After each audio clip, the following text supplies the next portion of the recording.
दोस्तों, कहानी को अंत तक देखने से ही आपको इसकी सलाह समझ आएगी। कृपया अंत तक जरूर देखें। बहुत समय पहले एक गांव में एक किसान रहता था। उसका एक ही बेटा था। किसान की आर्थिक व्यवस्था बहुत खराब थी। उसका बेटा अभी छोटा था, वह अभी पढ़ाई करता था, लेकिन पैसों की तंगी के कारण उसकी मन इच्छानुसार पढ़ाई नहीं कर पाता था। पढ़ाई के साथ ही वह बहुत अच्छी पेंटिंग भी बनाता था। पेंटिंग में उसका काफी अच्छा हुनर था। इस हुनर से उसका स्कूल में नाम चलता था। पढ़ाई और पेंटिंग दोनों में बहुत दिमाग था, लेकिन घर की स्थिति काफी अस्त व्यस्त थी। किसान की हालत बहुत बिगड़ चुकी थी। थोड़ी जमीन थी, लेकिन उससे भी खाने का गुजारा नहीं हो पा रहा था। गांव में दूसरे लोगों की खेती में काम करके गुजारा किया करता था। इतनी मेहनत करके किसान का शरीर बहुत कमजोर हो गया था। कभी कभी तो चक्कर लगकर गिर पड़ता था, फिर उठकर ईमानदारी से मेहनत से काम करता था। लेकिन एक दिन हालात काफी बिगड़ गए और अब वह काम नहीं कर सकता था, जिसके कारण उसके बेटे की पढ़ाई बीच में ही रुक गई और अपनी पढ़ाई छोड़कर उसे अपने घर का कारोबार संभालना पड़ा। लेकिन उसने अपने हुनर को नहीं छोड़ा और काफी मेहनत करता था। पेंटिंग तो एक तरह से उसकी कमाई का रास्ता बन चुका था। पेंटिंग काफी अच्छी बनाता था। उसकी पेंटिंग लोगों को बहुत पसंद आया करती थी, इसलिए वह गांव में ही घर पर पेंटिंग बनाता और बेचा करता था। लेकिन इससे घर का गुजारा नहीं हो पा रहा था। हर दिन पैसों की तंगी से परेशान होकर एक दिन उसके पिता ने कहा कि इस पेंटिंग से कुछ नहीं होगा। पास वाले शहर में जाकर नौकरी की तलाश करके काम करने लग जा, जिससे अच्छे पैसे मिलेंगे और घर का अच्छे से गुजारा हो पाएगा।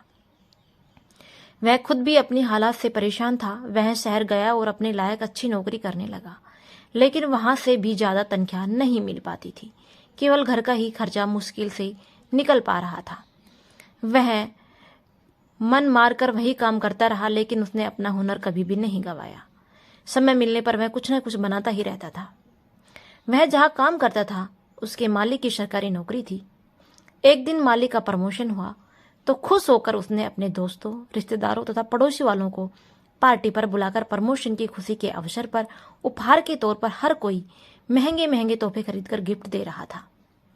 लेकिन किसान के बेटे के पास देने के लिए कुछ नहीं था। उसने एक पहाड़ी झरना की पेंटिंग बनाकर उपहार के तौर पर गिफ्ट किया। उसने मन में सोच रहा था कि मालिक को न जाने गिफ्ट अच्छा लगेगा कि नहीं लगेगा। सभी रिश्तेदार और पड़ोसी महंगे तोहफे गिफ्ट कर रहे थे और मेरा गिफ्ट देखकर हंसने लगेंगे।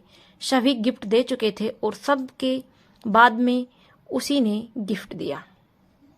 मालिक ने सभी के सामने गिफ्ट खोला तो पेंटिंग देखकर सभी की आंखें उसकी पेंटिंग पर ही अटक गई। इतनी आकर्षक पहाड़ी झरने की पेंटिंग सबको बहुत अच्छी लगने लगी। वहां उपस्थित सभी लोगों ने उससे पूछा, कहाँ से खरीदा? बहुत महंगी है ना ये पेंटिंग? तभी उसने बताया कि महंगी नहीं है और न ही मैंने खरीदी है, बल्कि मैंने अपने हाथों से बनाई है। पहले मैं अपने गांव में यही काम किया करता था, लेकिन कमाई नहीं होने के कारण शहर आकर नौकरी करनी पड़ रही है। यह बात सुनकर मालिक बहुत हैरान हुआ और मालिक ने किसान के बेटे से कहा, तुम अब से पेंटिंग ही बना पाओगे? हर रोज पेंटिंग? किसान के बेटे ने तुरंत हाँ कर दी और अपने हुनर के जज्बे से हर रोज एक से एक बढ़कर पेंटिंग बनाता था और मालिक उसके पेंटिंग का व्यापार करने लगा था। उसके इस हुनर से मालिक और उसका परिवार बहुत खुश था। उसकी पेंटिंग से मालिक को काफी फायदा हुआ और मालिक ने उसकी तनख्वाह भी बढ़ा दी।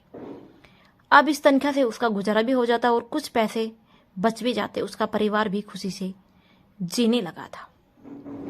हुनर इंसान का जीवन बदल सकता है। इंसान की किसी भी क्षेत्र में अच्छी पकड़ होनी चाहिए, चाहे उसमें कौन सा भी हुनर हो। वह उसका हुनर की फील्ड में बहुत तरक्की करता है। हुनर उसे हर मुश्किल परिस्थिति से बाहर निकाल सकता है।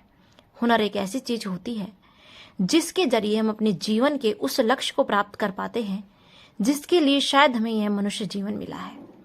हमें कहीं भटकने और किसी के गुलाम होने की कोई जरूरत नहीं है।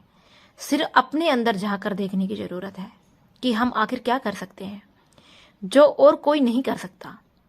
ऐसे ही निठल्ले होकर कब तक बैठे रहोगे? लोग अपने हुनर की पहचान कर कितने आगे निकल गए हैं। दोस्तों, इस कहानी से सिर्फ मैं आपको इतना ही समझाना चाह रही हूँ, इंसान के अंदर कोई ना कोई हुनर होता है। अपने हुनर को पहचानो और प्रेजेंट करो। मेरे चैनल को सपोर्ट करो। धन्यवाद।